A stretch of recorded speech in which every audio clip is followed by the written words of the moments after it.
Hi there, Leo. It's time for your weekly horoscope for the coming 7 days. And just remember, if you ever want to get a session with me, you do need to go to my website. It's integrativemysticism.com.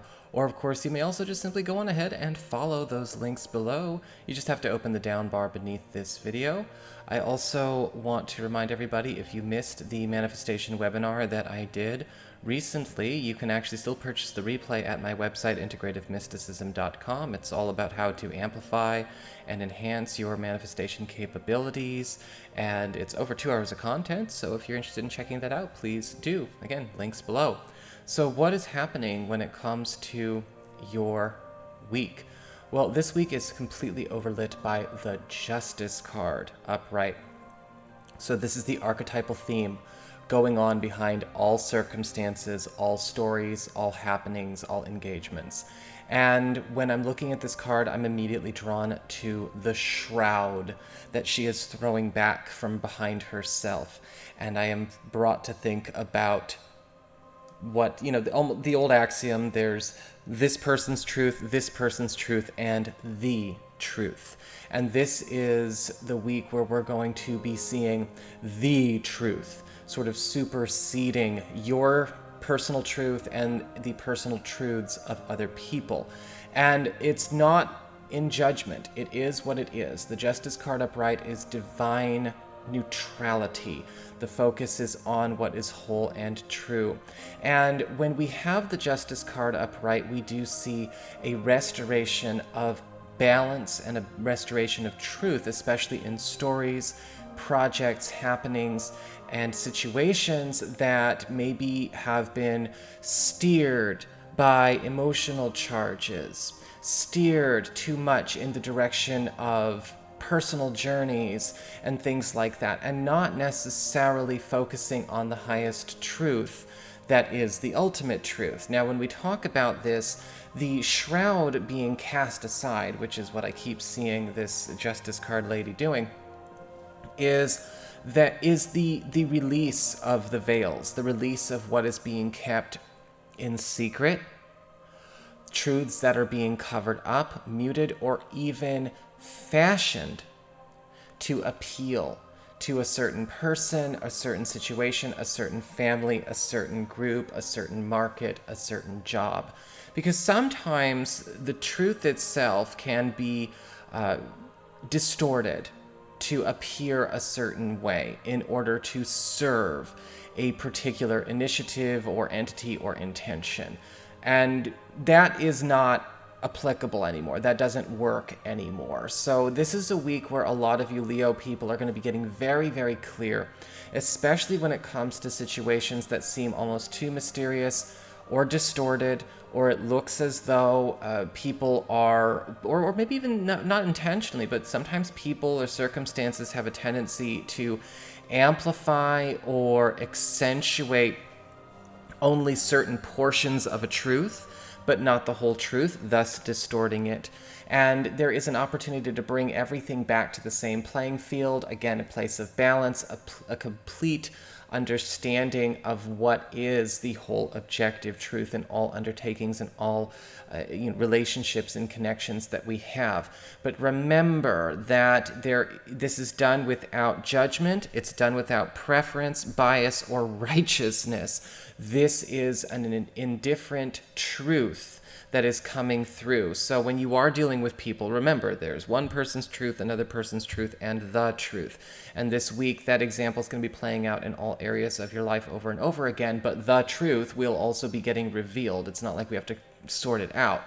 As we get to the King of Wands upright for your material concerns, your finances, your work, this is where I see that something getting obscured, covered up, or maybe even fashioned to look like one thing, even though it's really something else, is going away. And I see you as the King of Wands, right? The King of Wands, Fire Leo, getting a chance to actually have your the truth of the entirety of who you are, all sides, all levels, being completely revealed available and perceivable by all people when it comes to your financial work, as well as professional aspirations and doings.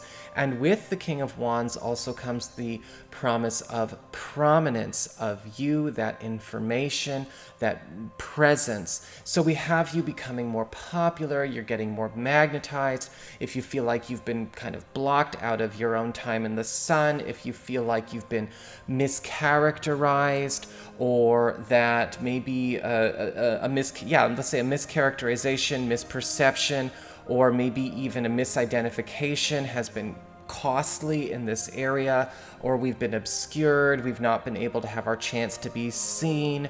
This is also a week where a lot of you are starting to get a lot of attention, because that attention is coming towards the truths that are coming out. So if you have been in a situation where the whole truth has been sort of doctored or maybe even blocked, again, sometimes this just happens in a filtration process by other people, projections from customers and client bases, and the working culture.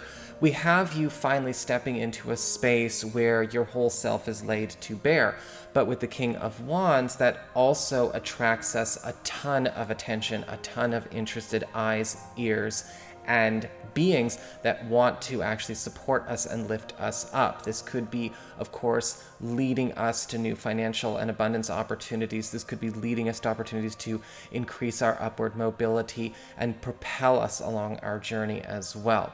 As we get on to communications with friends and family, we have more coming out, more secrets getting revealed, more veils and clouds being dispelled and cleared away. In fact, as we get to the Seven of Swords in reverse, there are more secrets coming out, more truths coming out, because the Seven of Swords reversed is the discovery of some kind of hidden information that is now getting out, that actually does need to get out in the highest interest of all concerned. And I'm not sure whether or not this is going to be uniformly positive or maybe uncomfortable for some people, because this could be family secrets getting out. This could be secrets among friends, all of that kind of stuff. But when we have the Seven of Swords reversed and the Justice card upright, it does need to get out and around. It actually is something that is crucial to the highest interest of all concerned. This could be pivotal. This could be absolutely what you need in order to actually reconcile, heal, or get a relationship with somebody back on track, back in ship shape, now that all cards are on the table. But once again, when it comes to those who might be maybe not living their most authentic life, they're maybe trying to be somebody they're not, or this was the keeping of this secret was sort of a sacred dogma, might not feel so comfortable. As we get on to the emotional and romantic side of things, we do have the Seven of Cups upright. And there is a weird energy in the air, because we have a lot of different facets of people all coming into play at once. And it's a very interesting energy, because I'm seeing with the Seven of Cups that each cup is representing almost a different facet of a partner or somebody new. It's a truth, it's a part of them. The Seven of Cups, each cup is bearing a truth about what this person is, what they embody, what they carry, what they're bringing to the relationship. But it's very confusing, because it almost feels like that also indicates 7 different, or maybe more than 7, more or less than 7, multiple different ways that this relationship could go. And I feel like this actually is an integration period. We could be meeting somebody or having a partner go through a phase where they are actually starting to integrate maybe parts of their personality that have become fragmented, parts of their personality that got overly compartmentalized. They've kind of been tossed this way and that. Some have been over accentuated, some have been repressed. And this is a week where this person is now coming to a place of true wholeness, instead of maybe over accentuating one side and doing a self-denial of the other. And what I find really cool about the Seven of Cups is that it is a growth moment. It's an awakening moment for this new person or again for your partner, but it will be a little bit confusing. Remember, sometimes the truth is a composite of many, many different parts. They have to be integrated first before we know exactly what the whole truth is. So that is what I've got for you, Leo people. I hope you enjoyed it. If you did, don't forget to like, share, and subscribe, because you know I appreciate it. And should you ever want to get a session, go on ahead to my website. It's integrativemysticism.com.